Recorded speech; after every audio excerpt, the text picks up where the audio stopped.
बिस्मिल्लाहिर्रहमानिर्रहीम। Blood pressure सर्दियों में बढ़ क्यों जाता है? बाज़ लोगों का कहना यह होता है कि हमारी ब्लड प्रेशर की दवाई जो सी है अब वो काम नहीं करती, शायद इसका इफ़ेक्ट कम हो चुका है। लेकिन असल वजह बाज़ औक़ात जब ये अक्टूबर और नवंबर का महीना आता है तो ये है कि सर्दी के आने के बाद ब्लड प्रेशर की वही दवाई नाकाफ़ी हो जाती। इसका मतलब ये है कि अब ब्लड प्रेशर की दवाई या तो बदलेगी या उसकी डोज़ बदलेगी। आज की वीडियो का मकसद ये है कि ये जाना जाए कि ये क्यों होता है, इसकी वजह क्या है, क्या कोई टेस्ट इसमें काम आ सकता है जिससे पता चले कि दवाई बेकार हो गई है या वाकई ही इसके अंदर सर्दी की वजह से है। और आखिरी चीज़ इसमें यह देखनी है कि फिर इसके अंदर दवाई में तब्दीली क्या की जाए। तो नंबर 1, सबसे पहले कि ब्लड प्रेशर सर्दियों में क्यों बढ़ता। सर्दी के अंदर हमारे जिस्म के अंदर ये रिसेप्टर्स मौजूद होते हैं कि जब भी सर्दी आए तो खून की नालियाँ थोड़ी सी तंग पड़ जाती हैं।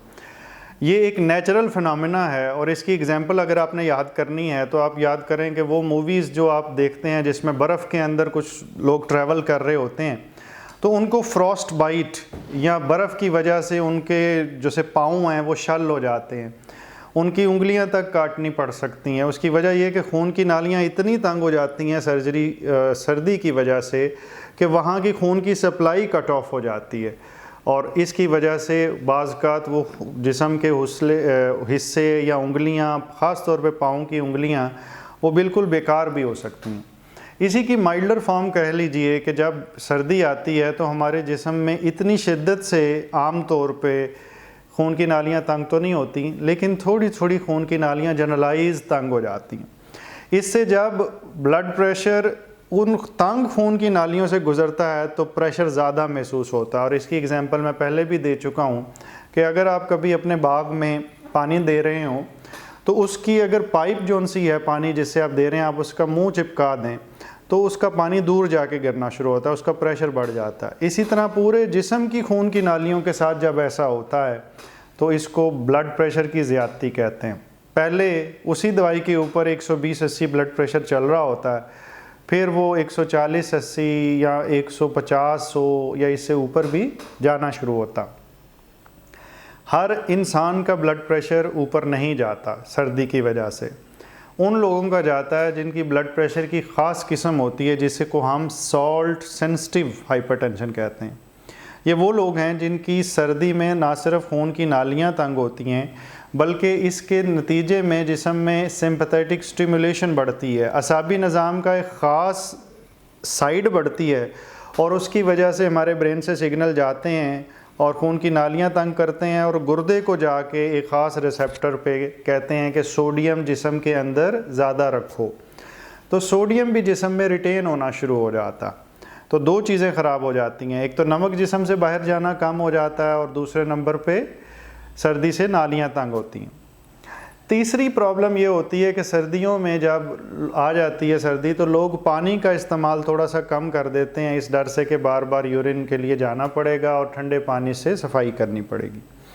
इसकी वजह से सॉल्ट इनटेक तकरीबन उतना ही रहता।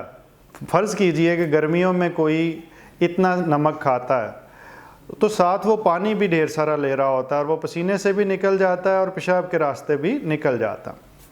लेकिन जब सर्दियां आती हैं तो नमक अगर उतना ही ले रहा है तो पानी पहले इतना था तो वो थोड़ा हो जाता। अब इसकी वजह से हमारे जिस्म के अंदर खून ज़्यादा नमकीन हो जाता, आप इस तरह इसको ले लीजिए। और नमक की ज़्यादती, खून की नालियों में तंगी, असाबी निज़ाम का एक्टिवेट होना, ये तीनों चीज़ें मिलके ब्लड प्रेशर को बढ़ाना शुरू करती।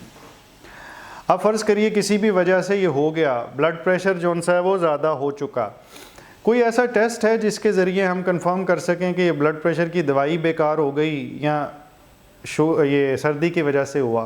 तो इसके बारे में मैं पहले कोल्ड प्रेशर टेस्ट का जिक्र कर चुका हूँ और वो टेस्ट साइंटिफिक अंदाज से किया जाता था।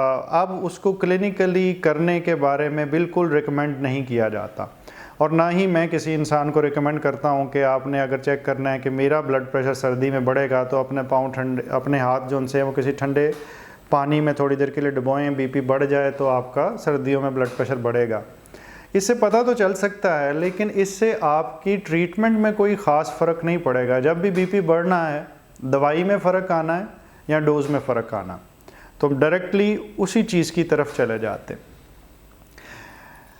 इसके साथ आपका मौलिक चेक करके ये ज़रूर देखेगा कि सर्दी को हम टेकन फॉर ग्रांटेड ही ना ले लें कि जिसका भी सर्दी में ब्लड प्रेशर बढ़ा है उसकी लाजमी वजह यही होगी। ब्लड प्रेशर के बढ़ने की जो सैकड़ों वजूहात मैं अपनी पिछली वीडियोस में जिक्र कर चुका हूँ, उनमें से कोई भी वजह हो सकती है, और उसमें जो ज़रूरी टेस्ट हैं वो फिजिशियन वो करवाएगा, जिसमें गुर्दे के फंक्शनिंग के टेस्ट भी हो सकते हैं, चिकनाई की डिस्टर्बेंस के टेस्ट भी हो सकते हैं, हो सकता है आपने दर्दों की कोई गोलियाँ ली हों। बेशुमार वजूहात हैं जिनकी वीडियोस पहले बन चुकी हैं। तो डायरेक्टली अब आखिरी वीडियो के हिस्से की तरफ आते हैं कि आखिर अगर ये हो चुका, बीपी बढ़ गया, तो अब दवाई का क्या करें? छोड़ दें? नहीं, आपका मौलिज ये फैसला करेगा कि जो दवाई आप ले रहे हैं क्या वो अपनी मैक्सिमम डोज पे है या उसकी डोज को बढ़ाया जा सकता है। दवाइयों का नंबर भी बढ़ाया जा सकता है, यानी एक टाइम ले रहे थे तो 2 टाइम की जा सकती है, या उसकी डोज भी बढ़ाई जा सकती है। डिपेंड करता है कि वो दवाई 24 घंटे काम करने वाली है या 12 घंटे काम करने वाली। दूसरी सूरत में बाज़ का पेशाब और अद्वियात उस दवाई के अंदर ऐड करनी पड़ती हैं, जिसको अमूमी तौर पे उस दवाई के साथ को का वर्ड लग जाता है। आप कुछ दवाइयों का नाम अगर याद करेंगे, मैं ब्रांड नेम बावजूद नहीं ले रहा कि मिसयूज़ ना हो, तो उनके नाम के साथ अगर को लग जाए या DIU लग जाए तो उसके अंदर एक डायूरेटिक शामिल होता है, और वो बाज़ का इस कंडीशन में शामिल होता है तो वो जो इजाफी सोडियम जिस्म में रिटेन हो रहा होता है वो पेशाब के रास्ते निकल जाता है और बीपी स्टेबल हो जाता है। बाज़ का इस सिचुएशन में बीटा ब्लॉकर्स का भी रोल है, क्योंकि ये असाबी निज़ाम की एक्टिवेशन से होते हैं, तो वो भी बाज़ का ऐड करने पड़ते हैं। लेकिन हर इंसान में ज़रूरत थोड़ी सी मुख्तलिफ होती है। कौन सी वजह ज़्यादा प्रेडोमिनेट कर रही है, ये आपके मुस्तनद फिजिशियन, नेफ्रोलॉजिस्ट या जो भी आपका हाइपरटेंशन का स्पेशलिस्ट है उसको फ़ैसला करने दीजिए। ख़ुद फ़ैसले मत कीजिए, दवाइयों को अपनी मर्ज़ी से तब्दील मत कीजिए। ये बाज़ ख़तरनाक होता है और उसके नतीजे में कई कॉम्प्लिकेशंस पैदा हो सकती हैं। अपना बहुत ख्याल रखिए। अल्लाह ताला आपको मुकम्मल ज़िंदगी दे और दूसरों की ज़िंदगी मुकम्मल करने का शर्फ़ अता करे। शुक्रिया।